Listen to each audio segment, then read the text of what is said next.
विभिन्न कार्यों को करने के पीछे कौन से मकसद छुपे हो सकते हैं? सामान्य संसार में सामान्य दृष्टि से देखने पर हम कहते हैं कि आदमी करता तो वही है जो उसने तय किया हुआ है। तय किया हुआ है, उसी से तो उसकी क्रिया की उत्पत्ति होती है। अगर किसी आतंकवादी ने कोई उद्देश्य तय किया है तो वो जो करता है वो वही करता है जो उसने पहले से तय कर रखा है। कोई भी जो कुछ भी कर रहा है उसने वो तय किया हुआ है। आप ये सोचते हैं, ये बात सतही स्तर पर बिल्कुल ही सही है, क्योंकि विचार का प्रस्तुतिकरण मनुष्य की क्रियाएं हैं। अगर किसी ने किसी जर्नी पर जाना है, कोई किसी यात्रा पर जाना चाहता है, तो वो उस यात्रा की प्लानिंग जरूर करता है।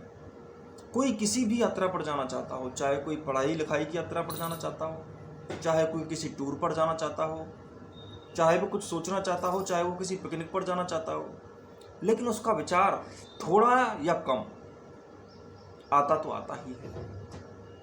या तो किसी को एक्साइटमेंट खींचती है, उसके प्रति जुड़ाव आदमी को खींच लेता है जिस काम को उसको करना होता है। कई बार हम कुछ नई जगहों पर जाते हैं तो बड़े एक्साइटेड होते हैं कि वहाँ जाना है, मज़ा आएगा। उसके बारे में भले ही ज़्यादा सोचें या कम सोचें, लेकिन हाँ, थोड़ा बहुत तो सोच ही लेते हैं। कम से कम इतना तो सोच लेते हैं कि कुछ ना कुछ ऐसा होने वाला है जो मैंने तय किया हुआ है।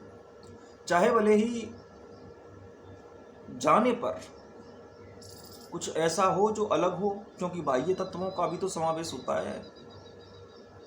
तुम अगर किसी यात्रा पर तय करके जा रहे हो कि मुझे वहाँ से ऐसे जाना है, वहाँ से ऐसे रुकना है, मुझे उस रेलवे जंक्शन से उस ट्रेन को पकड़ना है और उस ट्रेन को पकड़ने के बाद में मुझे ऐसे ऐसे चलना जाना है, लेकिन चूंकि बाह्य तत्व भी प्रभावित करते हैं इंसान को, हो सकता है आपने जो प्लान किया आपकी यात्रा में वो पूरी तरह से फिट बैठ जाए। कभी कभार ऐसा हो जाता है। कभी कभार ऐसा हो जाता है आप जिस ट्रेन को पकड़ना चाहते थे वो ट्रेन ही आप पकड़ ना पाओ, वो ट्रेन लेट हो जाए या फिर तुम लेट पहुंचो।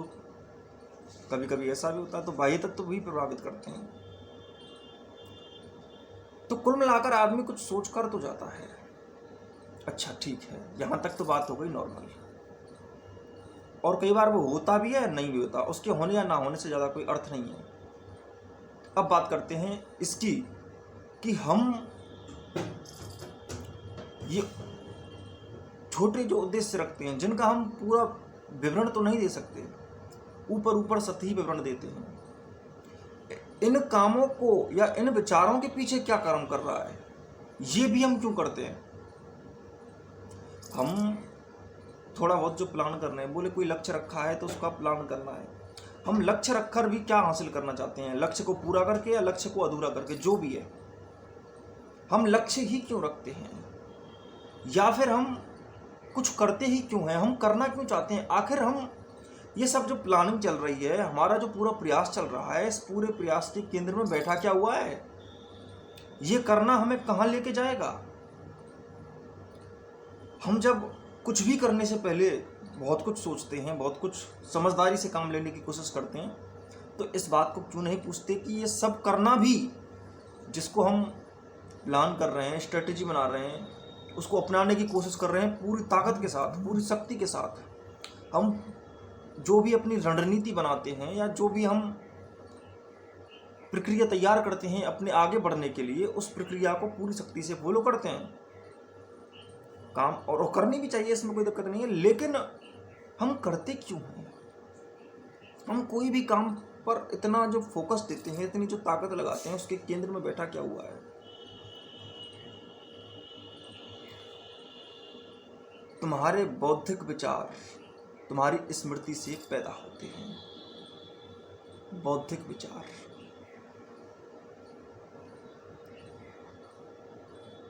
और तुम्हारी स्मृति दृश्यों से बनती है।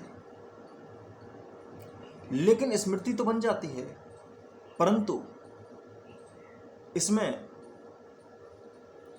तुम्हारा जो सेंटर है, तुम्हारी जो सेंट्रिसिटी है, केंद्रीयता है, उसको कोई नहीं बदल सकता। ना तो कोई उसको स्मृति दी जा सकती है और ना उसको किसी भी प्रकार का अपनी तरफ से जोड़कर बदलाव दिया जा सकता है, क्योंकि उसको कोई चेंज नहीं कर सकता। देखो, आदमी जो इतनी भागा दौड़ करता है ना, उसकी वजह में एक चीज़ बैठी हुई है, अधूरापन। आदमी अधूरा ना हो ना तो भागम भागों में आलस्य आ जाए। आदमी के केंद्र में अधूरापन बैठा हुआ है। तो एक तो होता है तुम्हारा ऊपर ऊपर सोचा गया प्लान, लेकिन उस प्लान को बनाना पड़ता है। क्यों? आखिर हम कुछ भी करते क्यों हैं? उस करने के पीछे सिर्फ तुम्हारा अधूरापन है। कुछ खाली है जिसे भरना है। कोई पिकनिक क्यों जाएगा अगर वो आनंद जो पिकनिक पर आता है वो से आता ही है। लेकिन पिकनिक जाता है, क्यों जाता है? क्योंकि उसके अंदर ये आनंद नहीं है। उसके अंदर ये आनंद नहीं है, इसलिए पहले वो उसको जानेगा, उसको जानने का प्रयास करेगा। और ये जानने का प्रयास गलत नहीं, क्योंकि तुम्हारी प्यास तुम्हें सताएगी ही सताएगी। तुमने गौर से देखा होगा, हमारे जीवन में बहुत सी ऐसी घटनाएं रोज घटती हैं जिनसे तुम ये समझ सकते हो। हम संगीत क्यों सुनना चाहते हैं? क्यों? क्या चीज है? क्या इंस्ट्रूमेंट्स में इतनी ताकत है या धुन की ताकत है? वो धुन कौन सी है?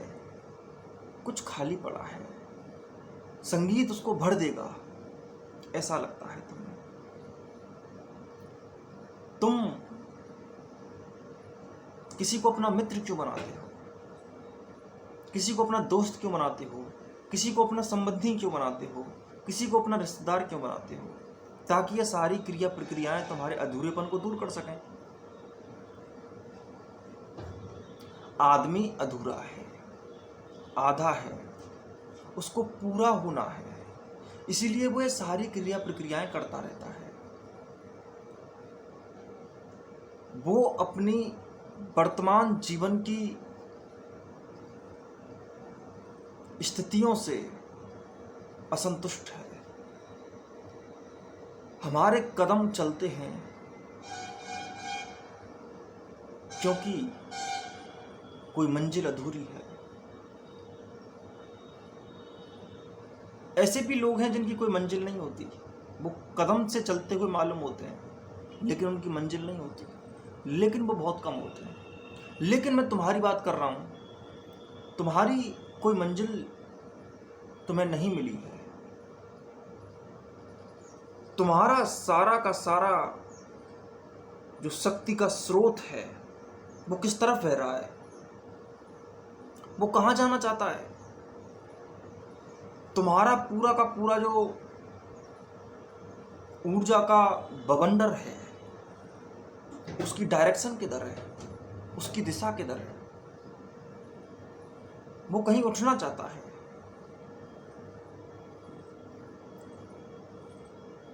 जब हम किसी को नृत्य करता हुआ देखते हैं, किसी को संगीत में डूबा हुआ देखते हैं, तो बड़े ही रोमांटिक हो जाते हैं। रोमांटिक का अर्थ है रोम।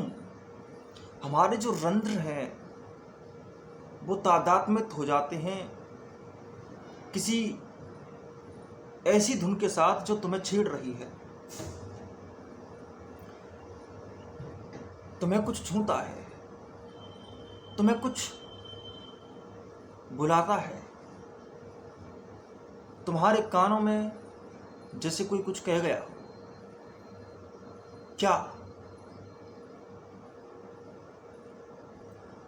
तुम्हें पता है, तुम जब बिल्कुल तुम्हारा रोम रोम किसी चीज में डूब जाता है तो तुम्हारे पेट में एक खालीपन सा गुर ऐसा होता है, जैसे वो चलते हैं ना, वो रेंट चलते हैं, रेंट से जब नीचे उतरते हैं पहले तो वो ऊपर जाता है, फिर आराम से नीचे आता है। जैसे नीचे आता है तो पेट में एक खालीपन सा नजर आता है। तुम्हें अपने खालीपन का एहसास भी तब होता है जब तुम्हें तुम्हारे ही खालीपन की ओर इशारा करने वाला कोई स्रोत मिल जाता है। संगीत कहता है कि देखो, कोई धुन है जिसकी तुम में कमी है। संगीत सुनते सुनते तुम डूब जाते हो। और संगीत के बाद जो डूबते हैं उनमें दो प्रकार के लोग होते हैं। एक प्रकार के तो वो लोग जो संगीत को गहराई से समझते हैं, जानते हैं। उनके अंदर कोई गुड़गुड़ाहट नहीं होती है, उनके अंदर कोई पुकार नहीं उठती है, क्योंकि वो तो संगीत का आनंद ले रहे होते हैं। तुम संगीत का आनंद नहीं ले रहे होते हो। तुम्हारे अंदर एक खालीपन बिल्कुल साफ नजर आता है। तुम्हारी एम्प्टीनेस बिल्कुल पारदर्शी हो जाती है, लेकिन फिर भी वो धुंधली रहती है। धुंधली इसलिए रहती है क्योंकि तुम्हें उसको स्पष्ट देखना नहीं आता। दुनिया में तुम जितने भी काम करते हो, जहां तुम्हें बड़ी एक्साइटमेंट मिलती है, ये एक्साइटमेंट शब्द क्या है? तुम बड़े आवेग से भर जाते हो। तुम्हारे अंदर एक कंपकपाहट, तुम्हारे अंदर एक झुलझुलाहट पैदा हो जाती है। वो कैसे होती है, क्यों होती है? वो पता है तुम्हें क्यों होती है? एक्साइटमेंट से जो अर्थ लगाए जा रहे हैं, एक्साइटमेंट का अर्थ होता है कि मैं उसको भर तो नहीं सकता, मैं उसको भर तो नहीं सकता, परंतु कुछ ऐसा है जो बहुत अलग है, जो बहुत बड़ा है। एक्साइटमेंट का अर्थ है जो मैं नहीं सोच सकता, जिसको ऐसा कुछ होने वाला है।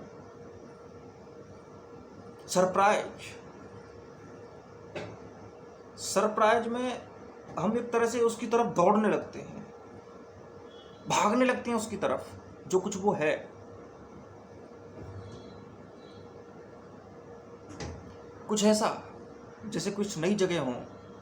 जब हम किसी नई जगह पर जाते हैं, जो सुंदर भी हो, झरने हो, बगीचे हो, फूल हो, वहां पर जाकर के हमें बिल्कुल एक अलग ही जोन में क्यों चले जाते हैं? ये सारी चीजें क्या प्रदर्शित कर रही हैं? ये सारी चीजें ये प्रदर्शित कर रही हैं कि कुछ ऐसा है जो तुम्हारी मेमोरी में नहीं समा सकता, जो तुम्हारी सोच से परे है, और एक अलग सुंदरता है जिसमें एक दम है। और वो जो है उसके बारे में तुमने कभी सोचा नहीं। वो ऐसा होता है। तुम अगर कभी भी एक्साइटेड हो तो इसका अर्थ है तुमने अभी जीवन में बहुत सारी चीजें अधूरी छोड़ रखी हैं जो तुम्हें पूरी करनी है। मनुष्य की जिज्ञासा सारे के सारे आश्चर्यों के केंद्र में बैठी हुई है। मनुष्य आश्चर्यचकित होता है क्योंकि वो उस चीज को नहीं जानता जो सामने आई है। बहुत से लोग बूढ़े हो जाते हैं, बल्कि जाने, अरे मैं ये कहता हूं 250 साल भी जी लेना तो भी वो शायद अपने आप को भर ना पाए, क्योंकि हम नई चीजों से डरते हैं। एक्साइटेड होते हैं माना, लेकिन उसमें जाने से डरते हैं।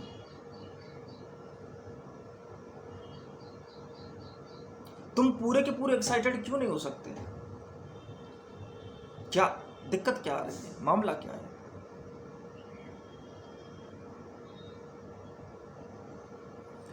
इस सारी प्रक्रिया में तुम्हें क्या नजर आ रहा है? तुम्हें क्या दिखाई दे रहा है?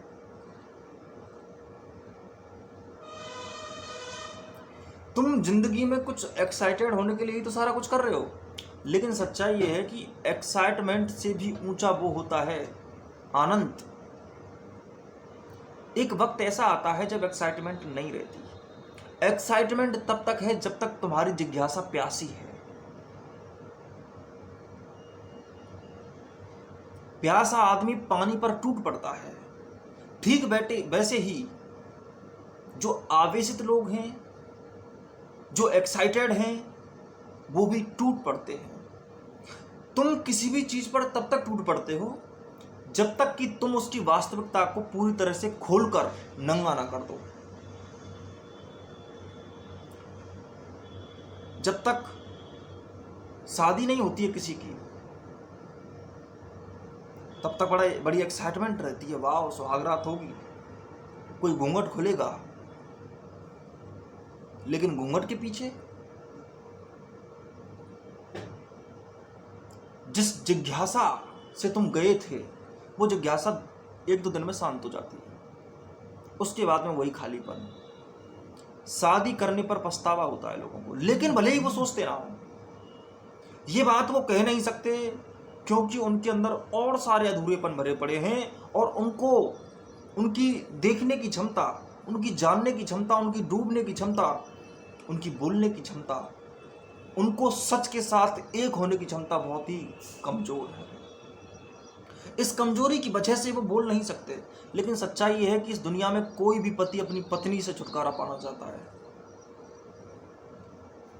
रही बात छुटकारा ना पाने की, क्यों नहीं पाता? इसलिए नहीं पाता क्योंकि उसको सिक्योरिटी चाहिए, वो डरता है, उसके अंदर बहुत सारे डर भरे हुए हैं। और डर इसलिए है क्योंकि वो जानता नहीं है।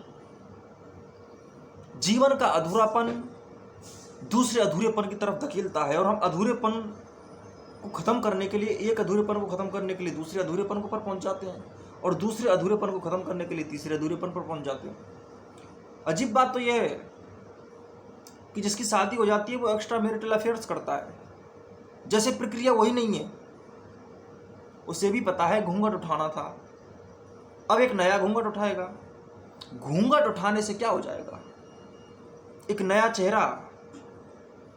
चेहरा, वो नवीनता नहीं है, वो पूरा का पूरा जो मजा होता है ना, वो पूरा नवीनता का मजा होता है, नूतनता का मजा होता है, ताजगी का मजा होता है। आदमी पहली बार किसी इंसान से मिले तो उसमें एक उसके प्रति नवीनता होती है, उसका मस्तिष्क कुछ जानना चाहता है उसके बारे में, और जब जान जाता है, आइडेंटिफाइड कर लेता है, जब मामला पूरा हो जाता है, उसके बाद में जब जान जाता है कि इसके अंदर अब ऐसा कुछ है नहीं जिसको जाना जाए, जब तक तुम जाने नहीं हो तब तक तुम दूसरे की तरफ भागते हो। जब जान जाते हो तो किसी की तरफ भागना असंभव हो जाता है। तुम किसी की तरफ भाग ही नहीं सकते अगर तुम जान गए हो तो। अनजाने में ही भागा जा सकता है, जानते हुए तो भागना असंभव है।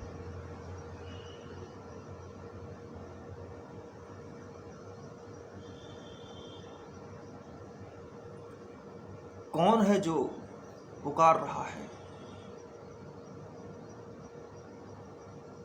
क्या है जो सता रहा है? यूं तो जग में प्यास भी बहुत, प्यासे भी बहुत, पर वो कौन सा सच्चा स्रोत है जो हर प्यास को बुझा रहा है? सारी प्यास ना जानने की है।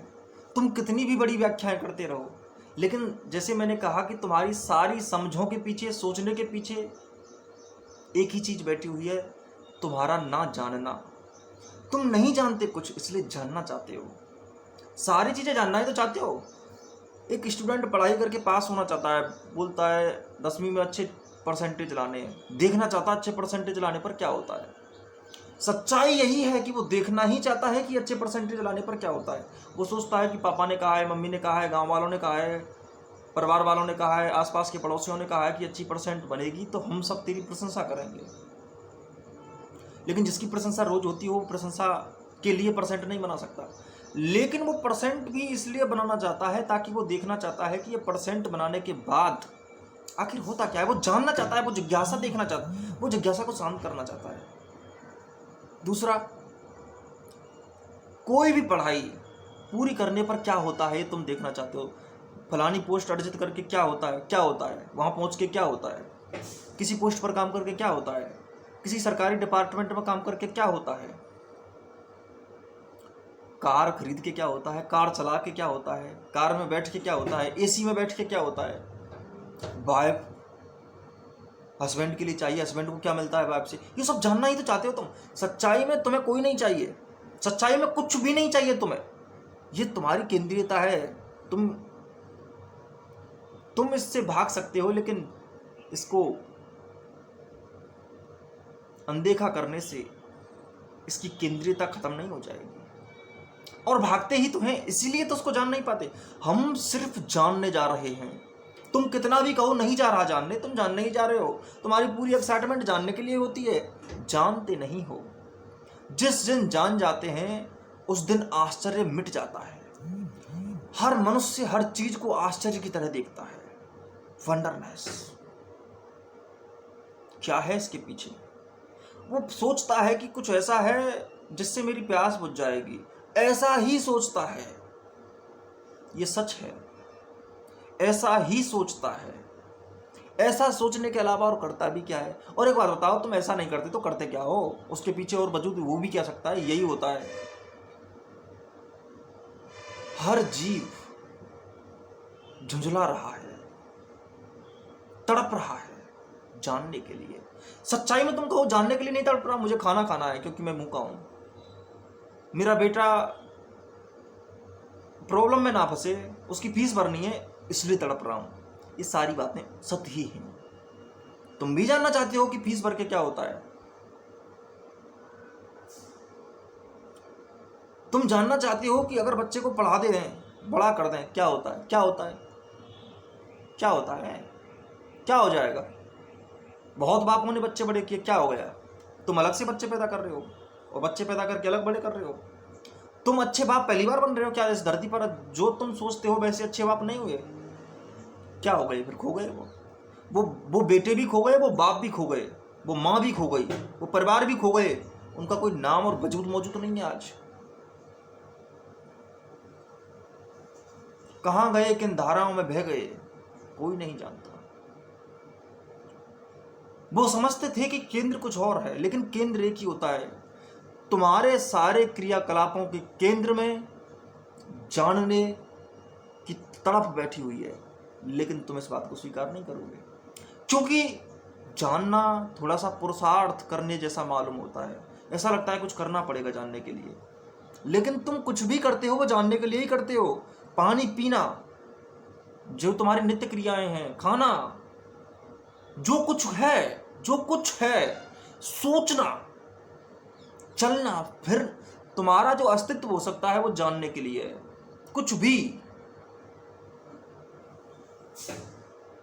यहां तक कि तुम जो मुंह मोड़ना चाहते हो ना, वो ये देखने के लिए कि अगर हम ना जाने तो क्या होगा। वो ना जानना भी इसलिए है, वो जो घर रहकर कंफर्टेबल जोन में, बोले एक बेड हो, एक बीवी हो जो खाना बना दे, रात को बेड का प्रोडक्ट बन जाए, टाइम से कुछ बड़ाई मिलती रहे, पड़ोसी थोड़ी प्रशंसा देते रहे वरना मर जाऊंगा। और ये जो मेरे कलीग्स हैं जहां मैं काम करता हूं, मेरा बॉस मेरी प्रशंसा करे या कोई प्रशंसा करे, जरूरी है ना। प्रशंसा बना कैसे जीना होगा, वरना पता भी कैसे चलेगा जी रहे हैं। तुम्हें पता भी क्यों करना पड़ता है कि तुम जी रहे हो? क्योंकि तुम जी नहीं रहे हो, क्योंकि तुम जानते ही नहीं हो कि कौन जी रहा है कौन नहीं जी रहा है। जीने की छोड़ो, पहले तुम ये तो देख लो कि तुम हो भी कि नहीं, इस प्रक्रिया का तुम हिस्सा हो या नहीं हो। जीना तो बाद में देखना।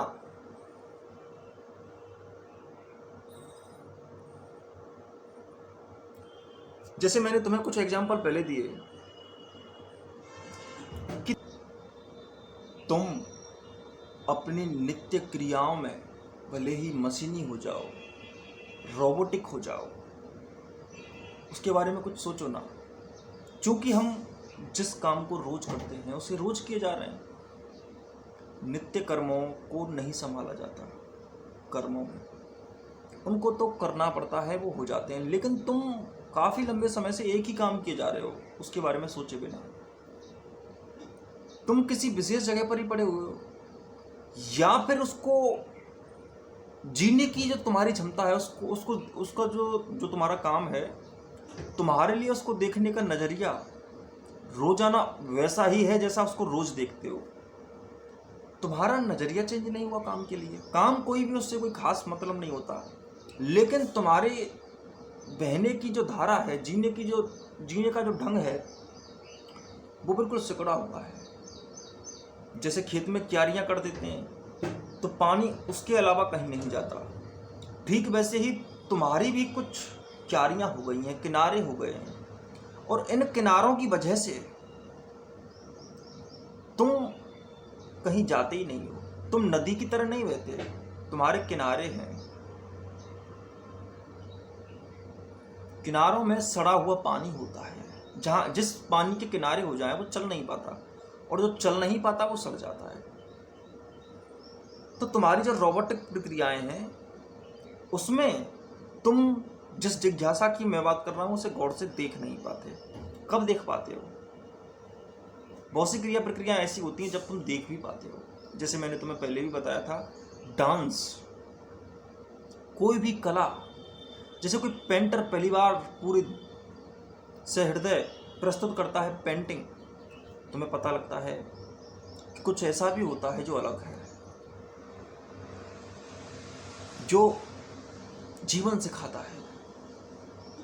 कोई साहित्यकार, कोई कवि, कोई कविता, कोई धुन, कोई रस जब तुम्हें मिलता है, पहली बार मिलता है, तब तुम दंग रह जाते हो, आश्चर्यचकित रह जाते हो, क्योंकि तुम्हारी जो मशीनी प्रक्रिया थी वो यहाँ पर टूटती है, और उसके टूटने के बाद तुम थोड़ी और तुम इतने मशीनी हो गए हो कि थोड़ी देर तक तो तुम रोमांटिक रहते हो, रंध्र खुलते हैं, बुद्धि खुलती है, थोड़ी ओपन होती है। तुम्हारी जो जीवन की वर्तमान स्थिति है उसको उससे कुछ ऊंचा मिलता है, जिससे तुम उसके बारे में सोचते हो। लेकिन वो प्रक्रिया भी तुम्हारी रोबोटिक प्रक्रिया के आगे, तुम्हारे एडिक्शंस, तुम्हारे लतों के आगे, लत कुछ ही किसी भी चीज़ की हो सकती है, ऐसा नहीं किसी गंदी चीज़ की लत होती है। तुम जिसको गंदा नहीं कहते, गंदा तो वो है जो ठहर गया है, चाहे वो पूजा करते करते ही क्यों ना ठहरा हो, चाहे वो किसी एक विचार पर ही क्यों ना ठहर गया हो। ठहराव, सड़ाव, गंदगी तो वही होती है। तो कुल मिलाकर जो तुम्हारे लिए नया आया है उसके लिए तुम नहीं चल पाते, क्योंकि तुम अपनी प्रक्रियाओं को अपने ऊपर इतना हावी कर चुके हो कि उससे ज़्यादा तुम जाते ही नहीं हो, तुमसे उससे ज़्यादा जाया ही नहीं जाता। जाया इसलिए नहीं जाता क्योंकि तुम्हारी प्रक्रिया एक विशेष कॉन्क्रीटनेस, एक संकीर्णता से संदर्भित हो रही है, वहीं से जाते हो तुम। और ये जो बाउंड्रीज हैं जहां पर तुम्हारा फिक्स एरिया है, उससे जो तुम नहीं निकल पाते, उसकी इतनी ही वजह है क्योंकि तुमने जिद कर रखी है कि इस एरिया के अलावा कोई एरिया होता नहीं है। तुम्हें कोई फिल्म, कोई नॉवल, कोई गीत, कोई खेल, कोई फूल, कुछ भी ब्यूटी, कुछ भी सुंदरता, कोई गहरा रंग,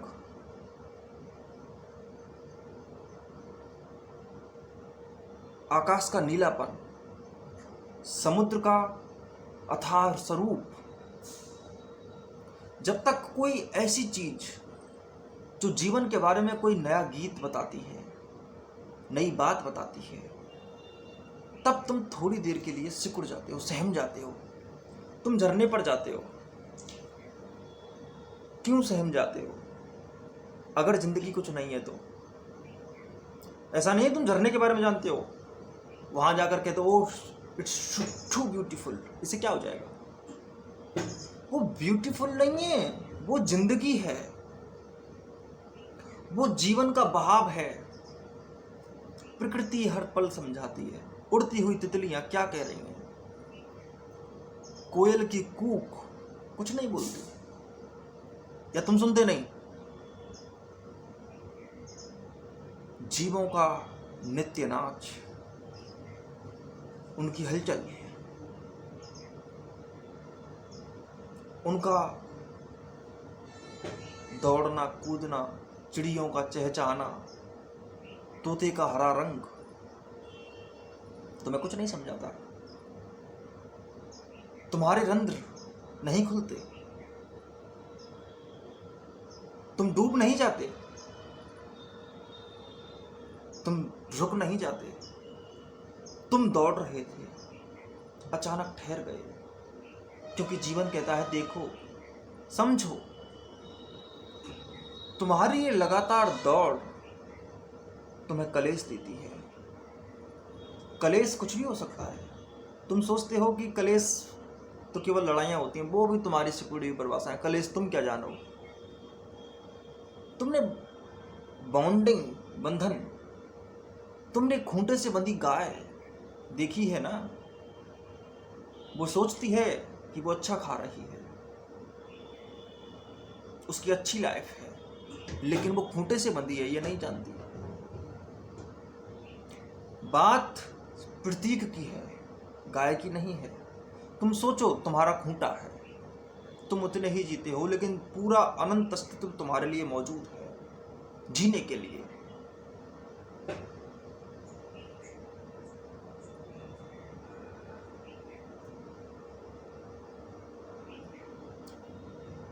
कोई राग हारमोनियम में छिड़े,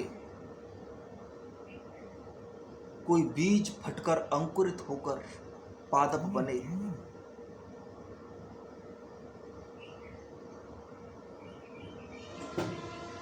कोई प्रेमी प्रेमिका का युगल मिले,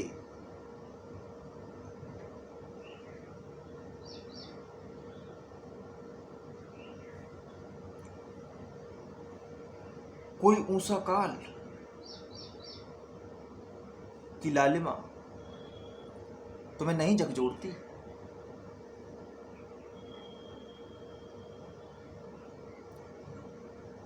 तुम कहीं सुंदरता नहीं देखते। जीवन को क्यों सिकोड़ रखा है, ये यही कहते हैं। और तुम सिर्फ ये मत समझना कि जीवन इशारा दे रहा है और तुमने वो इशारा देख लिया तो तुम्हारी जिज्ञासा मिट गई। झरने के पास जाने से क्या होता है, बीच पर क्या धूल चाटोगे। संगीत सुनने से क्या हो जाएगा। संगीत इशारा कर रहा है कि जीवन की गहराई जान। जिसके जीवन में संगीत नहीं होता वो संगीत सुनता है। एक बिना यंत्रों का, बिना हारमोनियम, बिना तबले, विदाउट एनी इंस्ट्रूमेंट एक संगीत होता है, जीवन का संगीत। उसे बजाओ ना। एक रंगों का रंग है, संगीतों का संगीत है, कलाओं की कला है, विज्ञानों की विज्ञान है। सारी सुंदरताओं की सुंदरता, सारी ध्वनियों की ध्वनि,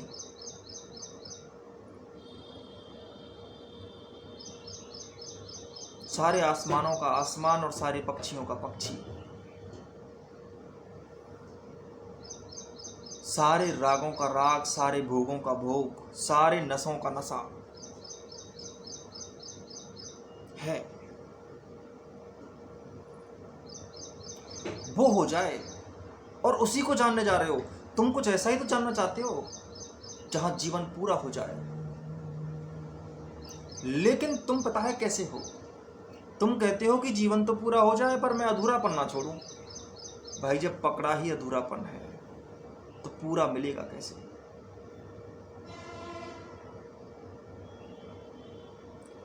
गिलास में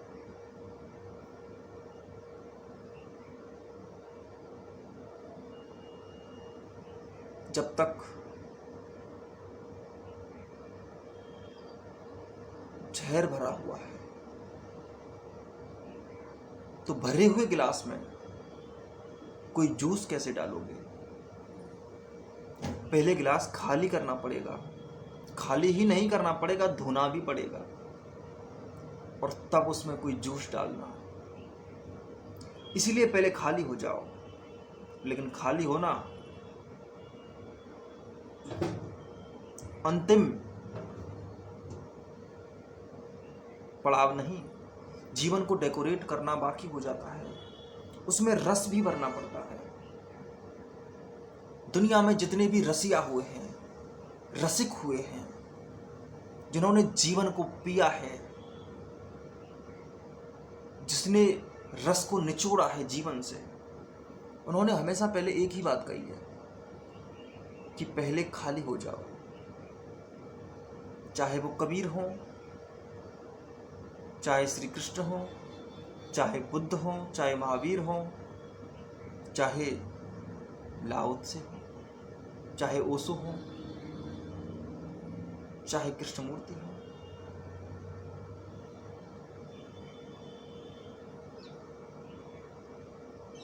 खाली हो जाओ ताकि कुछ बढ़ सको। अगर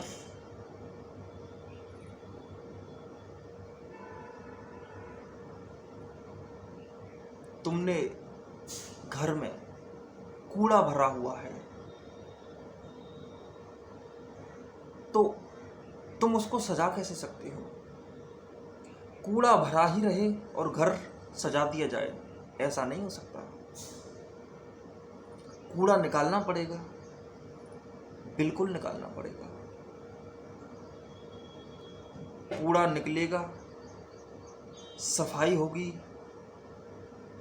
फिर पोंछा भी लगेगा ताकि और बिल्कुल साफ कूड़ा हो जाए, और फिर डेकोरेशन होगी। पहले जो ये फालतू के बोझ ले लिए हैं ना, इनको हटाओ। होच पोच हो गए हो, खिचड़ी बन गई है।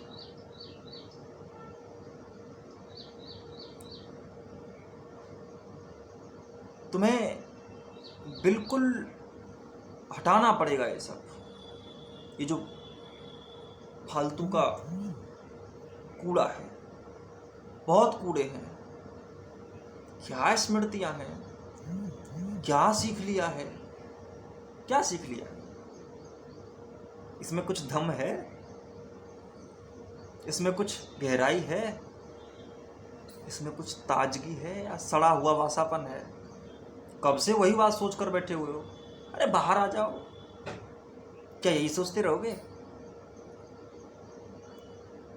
तुम तो कभी कभी नशीले होते हो, कुछ का नशा तो कभी नहीं उतरता। तुम्हें नशा करने के लिए ड्रग्स चाहिए, दवाई चाहिए, गुटखे चाहिए, शराब चाहिए, एल्कोहल। एक ऐसा भी नशा है, जैसा मैंने कहा कि जो नशों का नशा है, जहां पर कोई बोतल हाथ भी नहीं लगाते बोतल से, जहां कुछ ना कोई बोतल खरीदी जाती है, ना बेची जाती है, ना कोई ड्रग्स लिया जाता है, ना कुछ इनलेट करना पड़ता है, ना कुछ आउटलेट करना पड़ता है, जिसे लाने नहीं जाना पड़ता। वास्तव में जो नशे हैं ना, तुम नशा करते क्यों हो? क्योंकि तुम सोचते हो कि कुछ नया होगा, कुछ भूल जाएंगे, कम से कम ये जो कचरा है इसको भूल जाएंगे। स्मृतियां जो बोझिली हो गई हैं, जीवन जो सड़ा है, जिससे बदबू आ रही है, जिससे गंध का बवंडर उठ रहा है, उससे कुछ देर के लिए दूर हो जाए। जैसे कोई एसिड धुआं फेंक रहा हो जलते जलते, तेजाब तेजाब जैसी जिंदगी, जिसे तुम अपनी जिंदगी तो तुम छू भी नहीं सकते, इतनी हालत खराब हो गई है।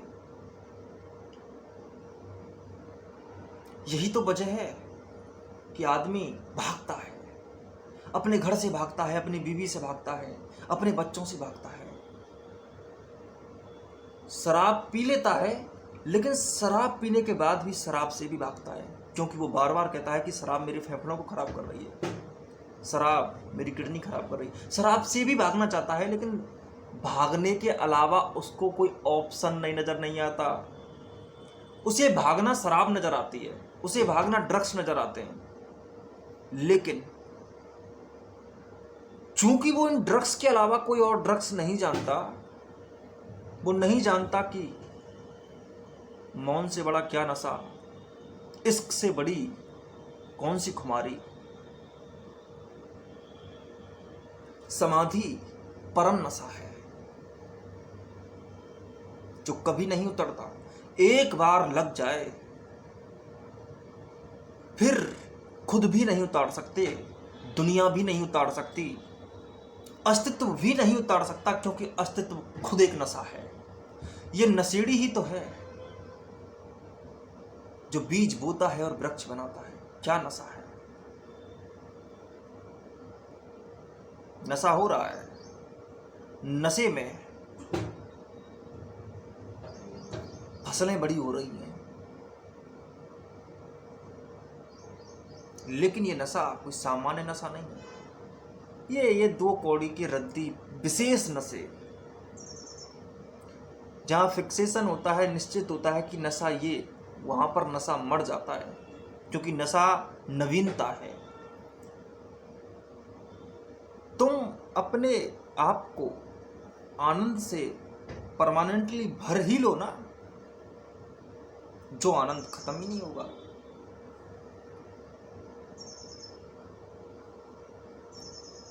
है एक रस जिसको सुखाया नहीं जा सकता और ना जिसका निर्माण होता है। एक गीत है जो लिखा नहीं जाता, ना गाया जाता है, ना उसकी कोई धुन होती है, लेकिन वो सबसे गहरा है।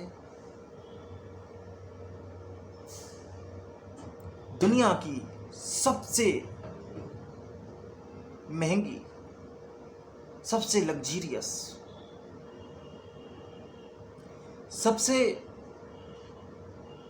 हाईएस्ट अगर कोई चीज है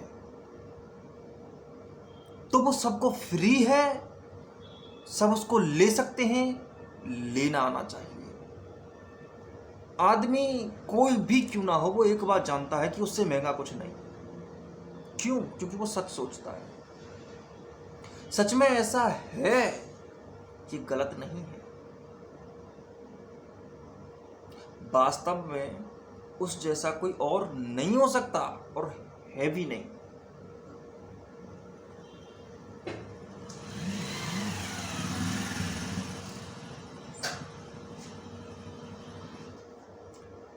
यही तो उसका मजा है, यही तो उसका आनंद है, इसी से तो वो चल रहा है। हर कोई एक ऐसा रस, एक ऐसा जूस, एक ऐसा पेय रखता है जो उसके अलावा किसी और का नहीं हो सकता। हर किसी की जीवन में एक ऐसी चीज है जो उसके लिए बिल्कुल इंडिविजुअल है और वो उसका जीवन ही है। कहने में आता है कि जीवन, लेकिन ये जीवन इतना सामान्य है कि इससे सामान्य कुछ नहीं हो सकता। इतना विशेष है कि इससे विशेष कुछ नहीं हो सकता। इतना सस्ता है कि इससे सस्ता कुछ नहीं हो सकता। इतना महंगा है कि इससे महंगा कुछ नहीं हो सकता। जो चीज फिक्स हो जाए कि ये महंगी है कि सस्ती है, समझ लेना जिसके आगे सस्ती और महंगी शब्द लग जाए वो रद्दी है, कूड़ा है, अधूरी है, अपूर्ण है।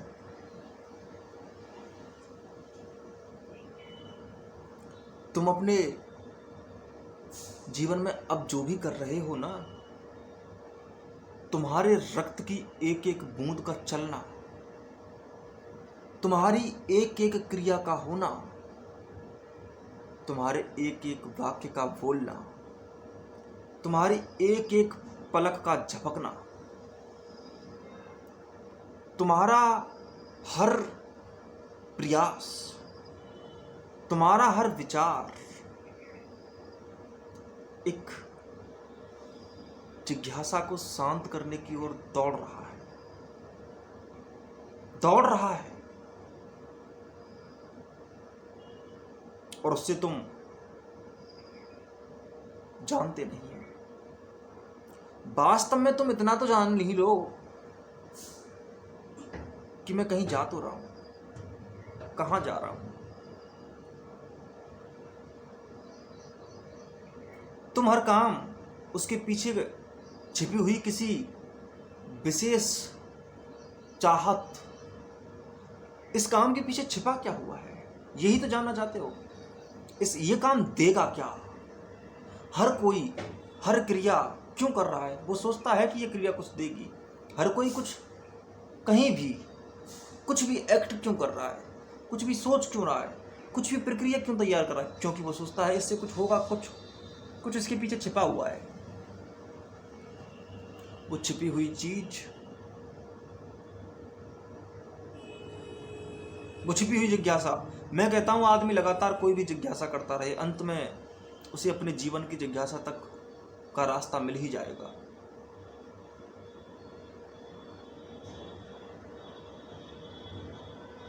इसीलिए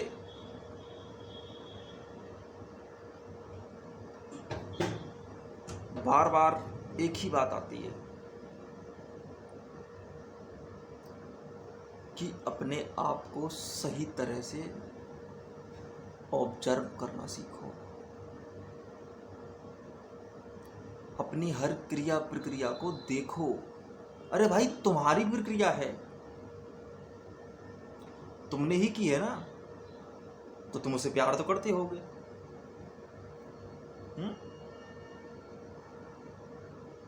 जो तुम कर रहे हो, तुम उसके पास गए हो और उसे देखा भी नहीं, कितनी बदतमीजी है ये। अरे भाई, तुम जो कर रहे हो उसको देख तो लो, और कर रहे हो देख नहीं रहे हो।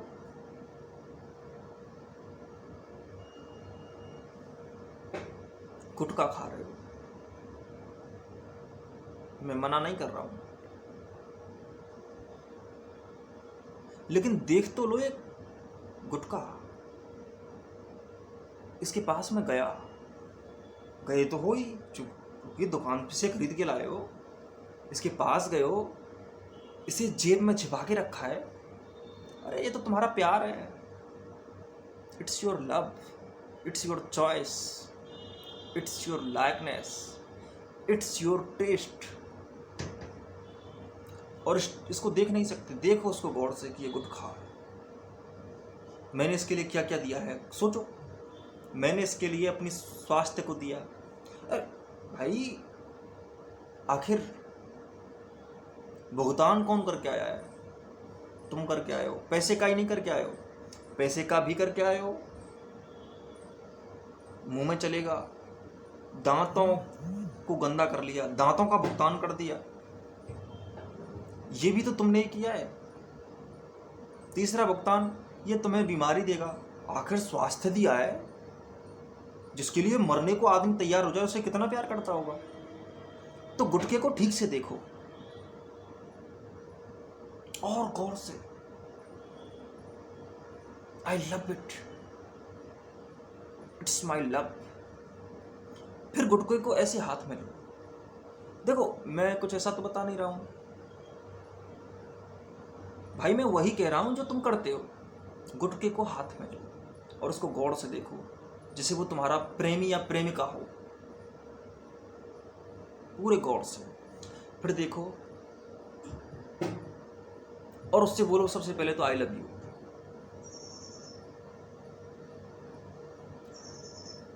और उस गुटखे को देख देख कर सोचो कि मैंने इसके लिए क्या क्या नहीं किया। मैं तो उसका दीवाना हूं, आग लग जाए किडनी को, लेकिन मैंने इसके लिए किडनी खराब की। और फिर गुटखे से कहो मैं तेरे लिए कुछ भी कर सकता हूं, मैं तेरे लिए जान भी दे सकता हूं। और गुटखा तो कहता है कि मैं जानलेवा हूं, कहता है ना, वो तो जानलेवा है, वो तो कह रहा है। और तुम कितने बड़े दीवाने हो कि जान ले ले। हम तो वो दीवाने हैं जो जान दे दें। तो उसका पूरा रसपान करो। फिर सोचो आखिर तुम्हारी इससे पहली मुलाकात कैसे हुई थी। फिर सोचो पहली बार तूने इसे कैसे प्रपोज किया था, ऐसे।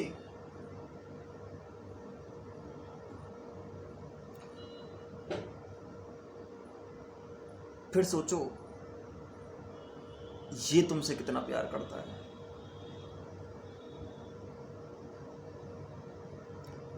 गुटखा खाने वाला जब तक समझ ना जाए तब तक गुटखा नहीं छोड़ सकता, क्योंकि आदमी कर देता है, सोचता नहीं है।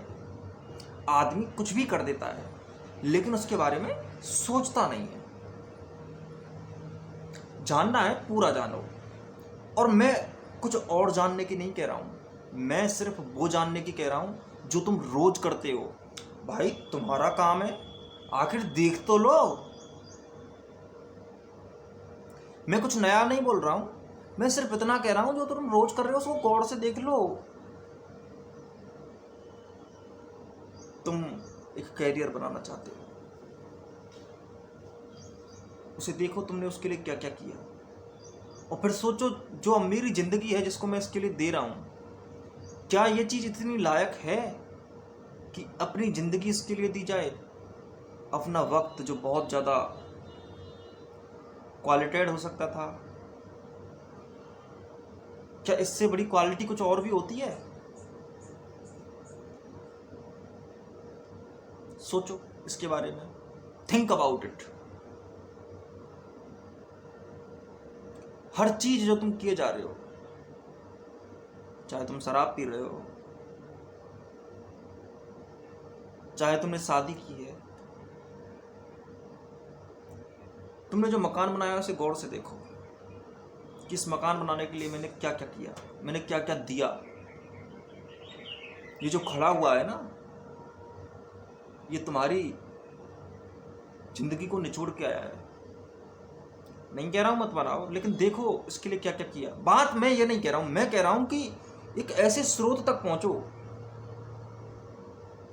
जहां तुम्हें जीवन की संपूर्णता मिले, अधूरापन ना मिले। आधी अधूरी चीजें पूरी मत करो, पूरी चीज पूरी करो। सारी चीजों के पीछे जिज्ञासा बैठी हुई है। तुम कुछ जानना चाहते हो, कहीं जाना चाहते हो। अधूरापन तब तक है जब तक जान ना जाओ, और संपूर्ण जीवन तब पैदा होता है। तुम पूरा पूरा नहीं जी सकते जब तक कि जान ना जाओ। जानने के बाद जीना शुरू होता है। उससे पहले तो तुम्हारा करना भी, तुम्हारा जीना भी जानना होता है। तुम्हारा अभी जाने बिना सारा जीवन जानना ही तो है, जानना ही तो चाहते हो। तुम पूरा का पूरा जो कुछ भी कर रहे हो वो सिर्फ जानने के लिए कर रहे हो। तो ठीक से ही जान लो, प्रश्नों को गहराई से ही कर लो। सतह सतह पर प्रश्न क्यों पूछने। सतह पर प्रश्न मत पूछो। ये ही मत पूछो कि सोना कितने कैरेट का होता है।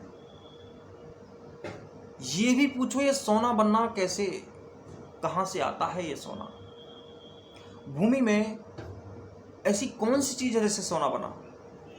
फिर सोना बना, फिर सोने के बनने के केंद्र में क्या था। मिट्टी के भी केंद्र में क्या था। आग, पानी, मिट्टी। मिट्टी और आग कैसे मिले, इन्हें मिलाने वाला कौन था। और आग और मिट्टी के केंद्र में कौन बैठा हुआ है। प्रकृति का वो सूक्ष्म प्राण, वो सूक्ष्म तत्व कौन सा है। तुम अगर सही जानोगे तो उस उत्तर तक पहुंच जाओगे जो सारे उत्तरों की जड़ है। उसके बाद बहुत से प्रश्नों के उत्तर मिलेंगे। तुम अपने करने की हर प्रक्रिया में ऐसे ही उतरो, सही समझ समझ कर, सोच सोच कर, डूब कर देखो।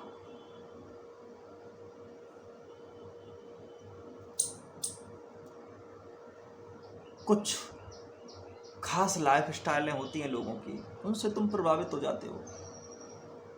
उनके बारे में सोचो।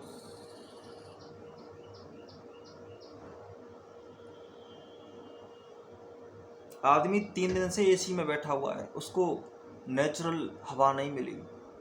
सोचो उसके बारे में, और तुम वही सपना देख रहे हो।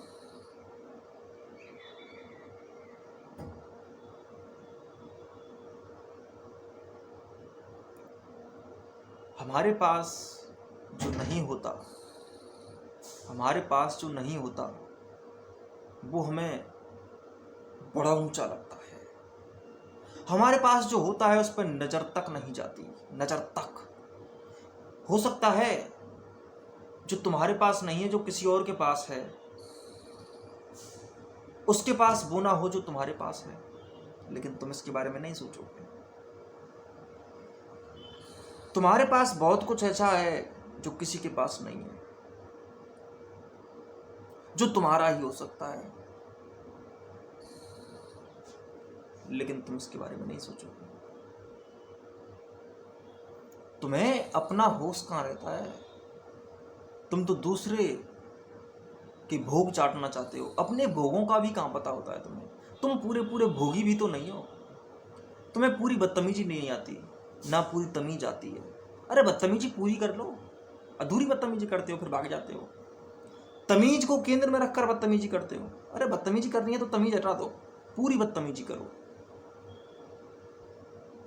मैं कुछ अधूरा नहीं छोड़ना चाहता तुम्हारे लिए, क्योंकि जब तक तुम उस चीज को समझोगे नहीं तब तक तुम जानोगे नहीं।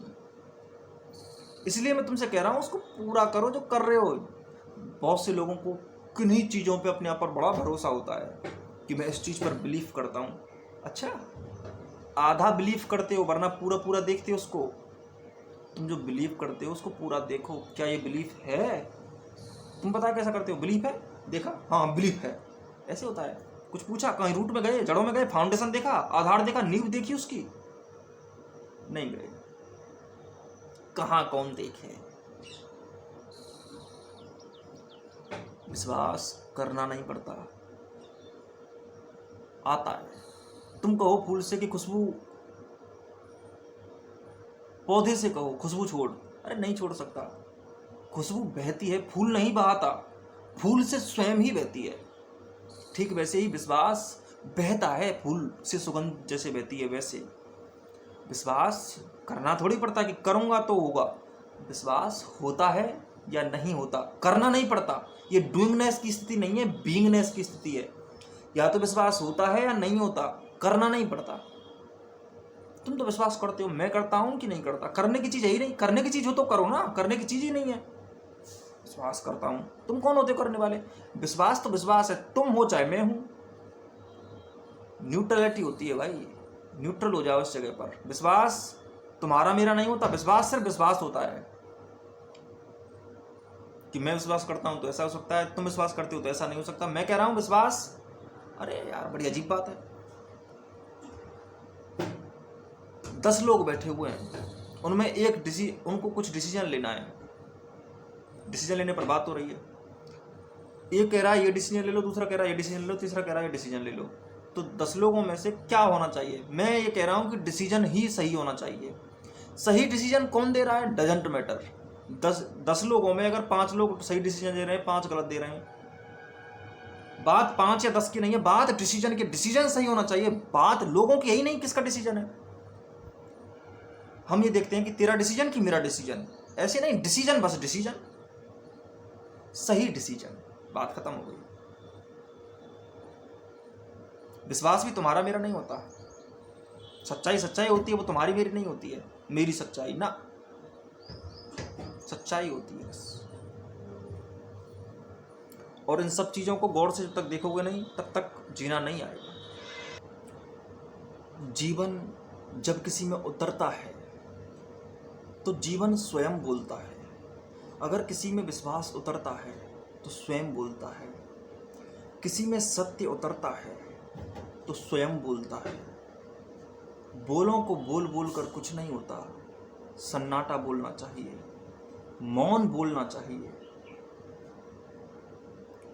जीवन स्वयं बता देता है कि जीवन है कि जीवन नहीं है।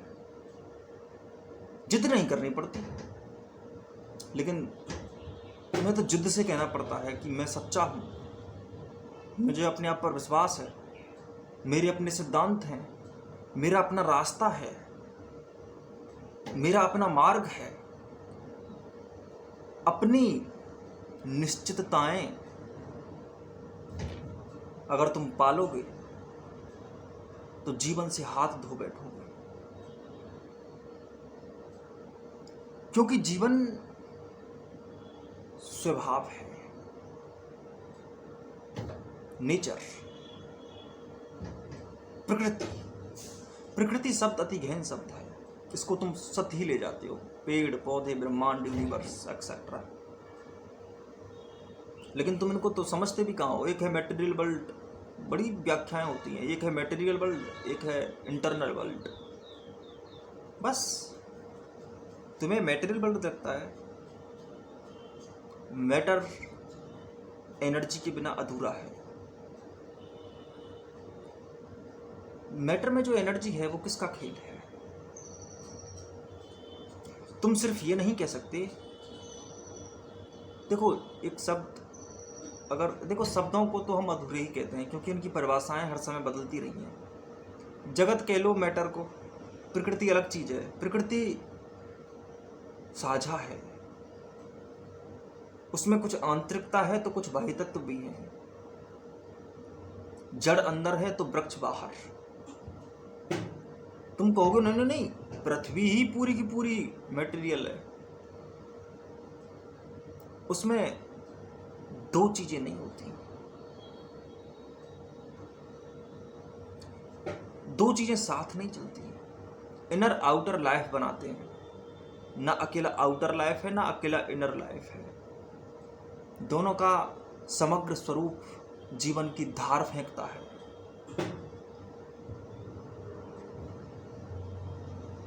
अपने फिक्सेशंस मिटा दो, डेफिनेटनेस मत रखो, मर जाओगे। Definiteness is death. इसीलिए तुम्हें बोलना नहीं पड़ेगा कि मुझे अपने आप पर विश्वास है, और तुम तो सिद्ध ही नहीं कर पाते जब तक तुम किसी को बता ना दो कि मैं ऐसा हूं, मैं वैसा हूं। तुमसे दिखना चाहिए, जैसे कहा मैंने कि फूल से खुशबू जैसे बहती है, वैसे ही तुमसे जीवन बहना चाहिए। तुम्हारा जीवन, तुम्हारी लाइफ स्टाइल ऐसी हो, उसमें इतनी सजावट और खुशबू हो कि वो बहे। ऐसा नहीं है अब तुम्हारी पूरी सिकुड़ी दुनिया बिल्कुल एक शंका की नींव पर खड़ी है, शक है हर चीज पर। तुमको उन्होंने खा तो रहे, पी तो रहे, ये सारी शकीली चीजें हैं। तुम्हें अपना होश नहीं है, तुम्हें अपनी जड़ों का होश नहीं है, तुम्हें अपने करने की वजह नहीं पता। पता भी है तो सत ही ऊपर पता है। कहीं कोई सच्चा शब्द मिलता है, तुम उसको भाग फेंक देते हो, भाग जाते हो उसको देखकर, डर लगता है उससे।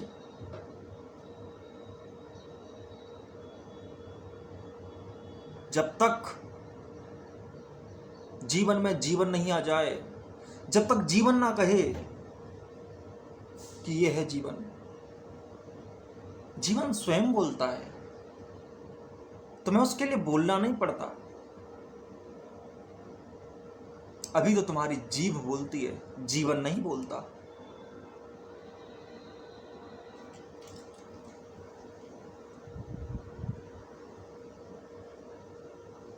जब पूर्ण रूपेण स्वयं में उतरोगे, डूबोगे, खुद से बहोगे, मौज लेनी नहीं पड़ती, मौज बहाव है।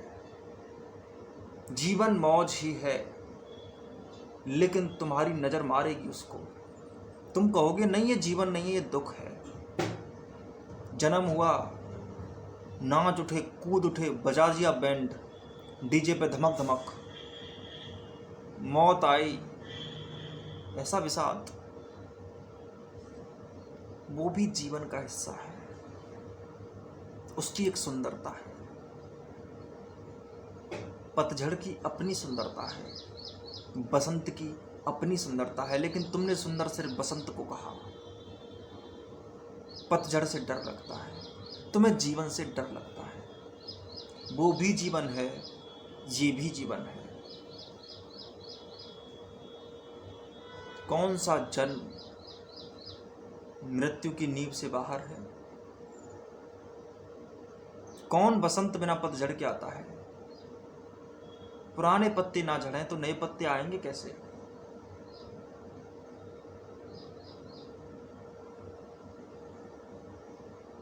बीज, अंकुरण, पौधा, पादप, वृक्ष, फूल, फल, सबका अपना अपना आनंद है। सबकी क्रिया प्रक्रिया।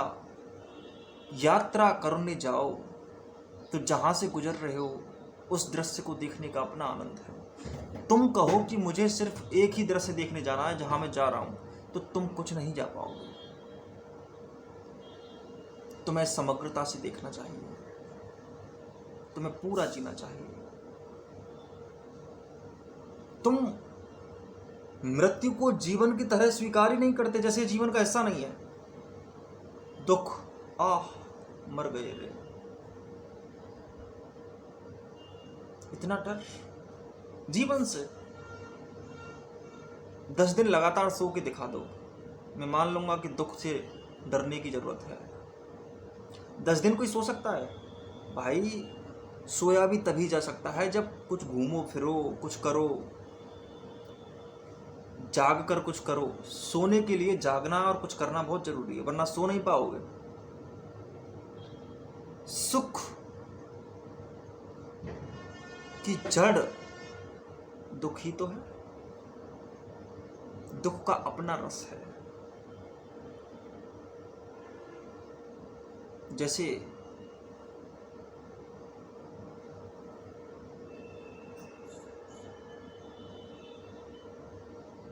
चीनी में मिठास होती है और चाय को वो मीठा करती है, और तुम बड़े प्रेम पूर्वक चाय पीते हो। चाय को चीनी ही मीठा करती है, इसलिए सुख को दुख ही मीठा करता है। तुम चाहते हो फल मिले पर वृक्ष यात्रा ना करे बढ़ने की। वृक्ष बड़ा हुआ है, सींचा गया है, बाड़ लगाई है, सुरक्षा दी है। फसल को सुरक्षा देनी पड़ती है, तब जाकर के उसका रस मिलता है। रस पैदा करने के लिए ही सींचना जरूरी है। सुख सींचने के लिए दुख का पानी चाहिए, मेहनत चाहिए। जीवन का पूरा आनंद दोनों के समायोजन में है।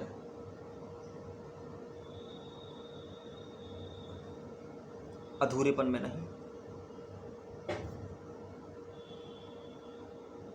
जीवन से डरते हो, जानते नहीं हो ना, इसलिए डरते हो। वरना कौन सा दुख आनंद नहीं है और कौन सा सुख आनंद नहीं है? जब सुख भी आनंद है, दुख भी आनंद है, अपमान भी आनंद है, प्रशंसा भी आनंद है। दोनों को ज़्यादा ऊंचाई किसी को ना दो कि प्रशंसा को थोड़ी ऊंचाई दे दी, निंदा को थोड़ी ऊंचाई दे दी। निंदा करो, अपनी करो, अपनी निंदा करो, अपनी निंदा करवाओ, जिससे कि प्रशंसा के बीज बन पाए। कौन सी मजबूती कमजोरी को पहचाने बिना आई है? कोई नहीं। तो फिर क्यों डरते हो जीवन से? खा रहा है तुम्हें, भागते फिर रहे हो। क्यों? अब जब भी मेहनत करने जाओ तो याद रखना यही सुख है। जब भी दुख से आंख मिलाओ तो भाग मत जाना, जीना उसके साथ, पीना उसको, एक हो जाना।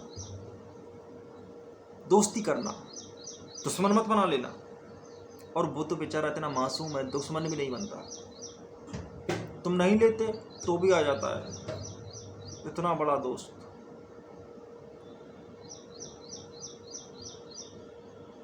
तुम कहते हो ना बार बार कि मैं सुखी होना चाहता हूँ, सुखी होना चाहता हूँ, मेरे जीवन में सारे सुख हों। तुम ये कैसे सकोगे अगर दुख नहीं देखा होगा? तुम सुख को सुख कैसे कहोगे कि ये सुख ही है? क्योंकि तुमने दुख देखा है। यानी कि दुख सुख के होने का होनापन है।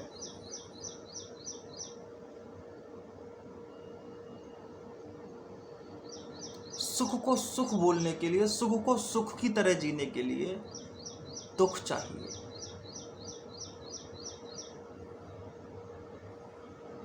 जीवन को पूर्णता में स्वीकार करो।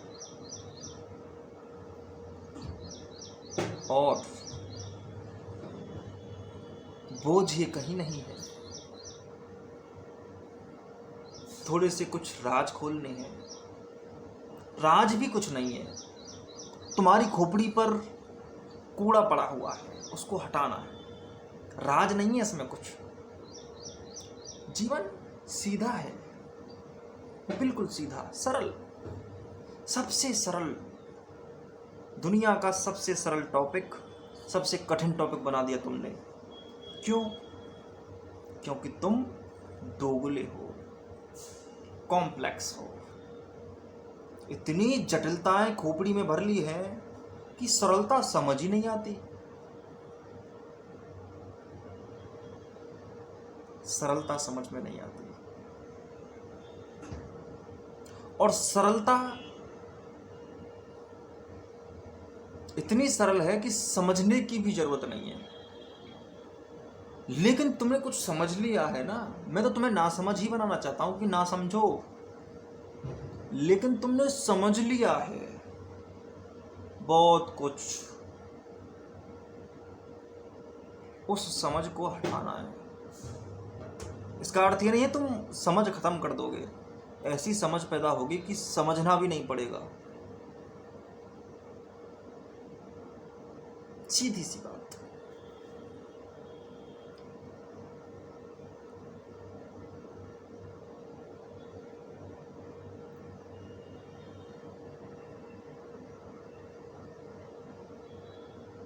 इसीलिए खुद ही डिसीजन मत ले लिया करो कि मैं एक संकीर्णता में जी रहा हूं फिर भी कहता हूं कि इट्स बेस्ट,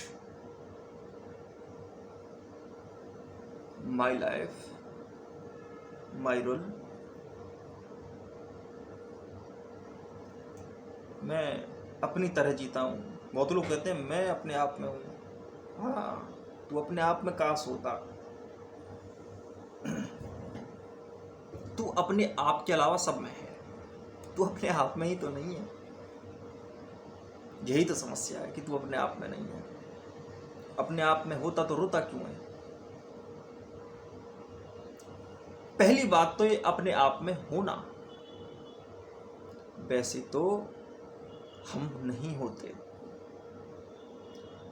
अस्तित्व के साथ एक होना है तो अस्तित्व ही हो गए।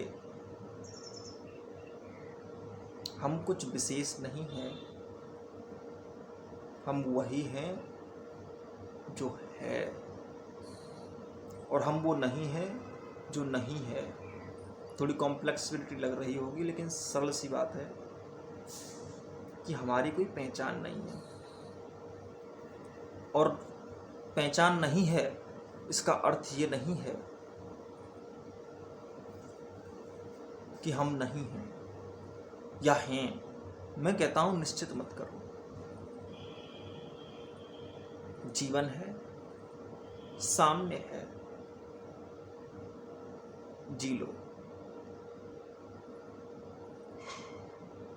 बिना कोई द्वंद के, बोझ के। तुम पाओगे डूबना कितना सरल हो गया है, आनंद की गहराई कितनी बढ़ती चली जा रही है। अपने अंदर मैं एक ऐसा कंपन, मैं ऐसा राग देख रहा हूं जिसमें एक गहराई है, जिसमें एक सच्चाई है, जिसमें एक ताकत है, जिसमें एक आराम है।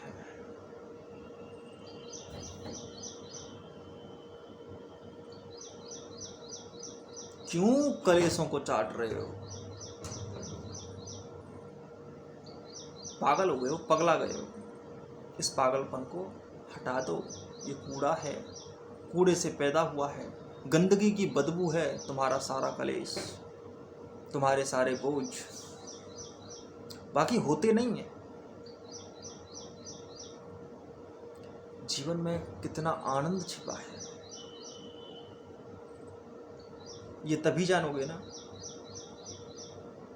जब उसको आनंद दोगे। बांध बना दिया है जीवन पर, आके दिखा। चार दीवारी,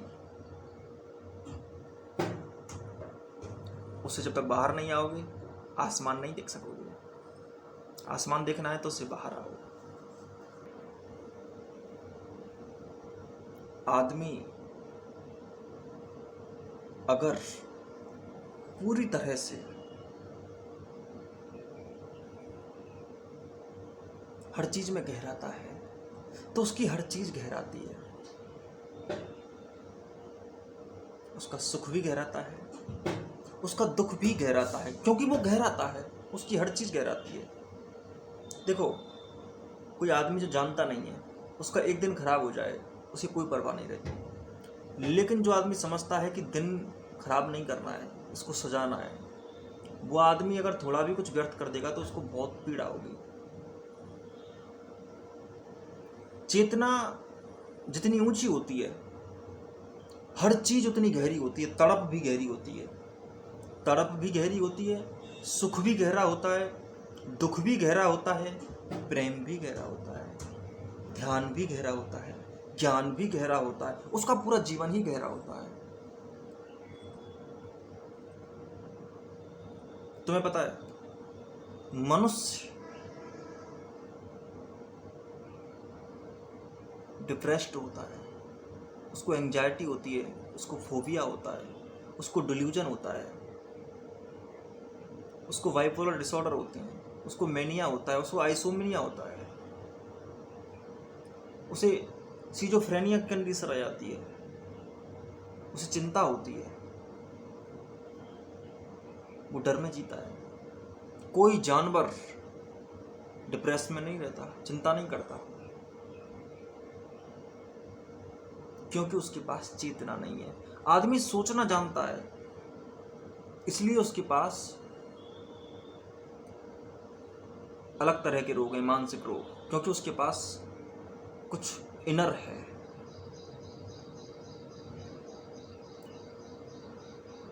लेकिन इंसान भी सारे गहरे नहीं होते हैं। भिखारियों को जिन्हें ना कुछ पढ़ा है ना लिखा है, उनको कोई चिंता नहीं रहती कि उनकी ज़िंदगी कैसी है।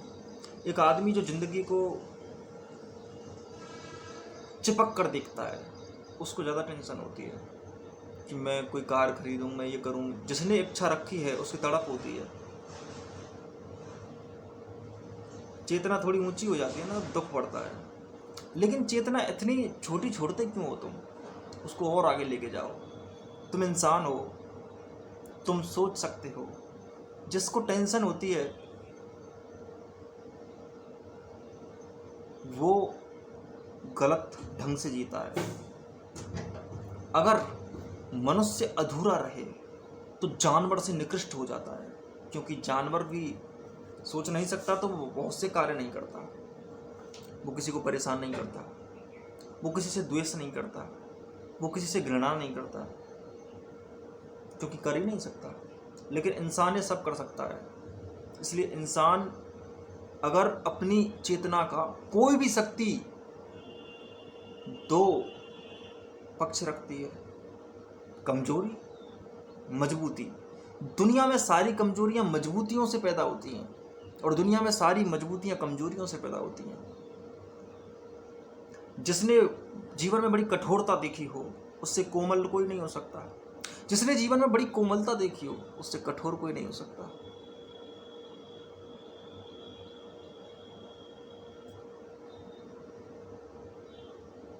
और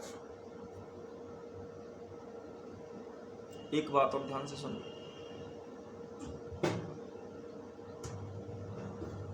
कि जो पूरा प्रवाह है मनुष्य का, मनुष्य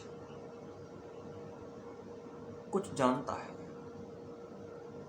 इसीलिए या तो वो कमजोर बहुत हो जाएगा, इतना कमजोर हो जाएगा कि कीड़ों का अचार बना लेता है। खाते हैं ना लोग कीड़ों का अचार, मांसाहार खा रहा है, इतना निकृष्ट हो गया है मनुष्य।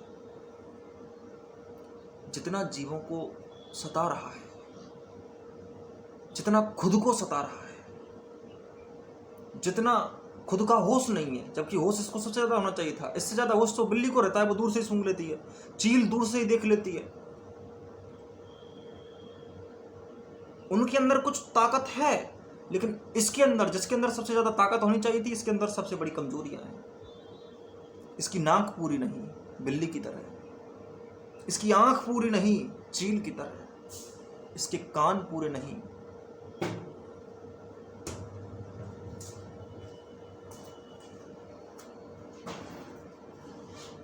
इसीलिए इन सारी समस्याओं का जन्म। और हमने क्या किया है कि हमने कमजोरियां बना लिया है अपनी शक्तियों को।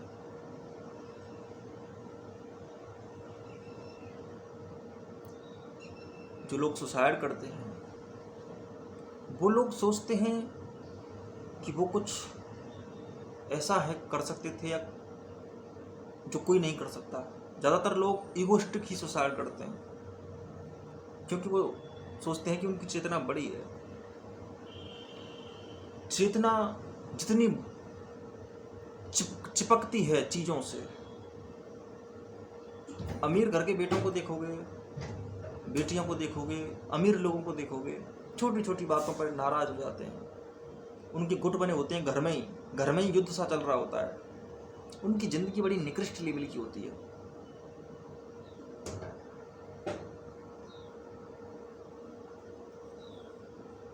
छोटी छोटी बातें उन्हें परेशान कर देती हैं, छोटी छोटी बातें। क्यों? क्योंकि जीना नहीं आता। आदमी जब तक पूरा आदमी ना हो जाए, जब तक इंसान ना बन जाए, अभी इंसान कीड़ों से भी नीचा है अगर वैसा ही है तो, क्योंकि कीड़े वो नहीं करते जो वो करता है। इस पूरे यूनिवर्स में सबसे बड़ी चेतना बन सकता है कोई तो वो इंसान। सबसे निम्न चेतना, सबसे निम्न योनि बन सकता है वो भी इंसान। चाट गया ब्रह्मांड को, लेकिन इससे कोई फर्क नहीं पड़ता, यूनिवर्स चलता है।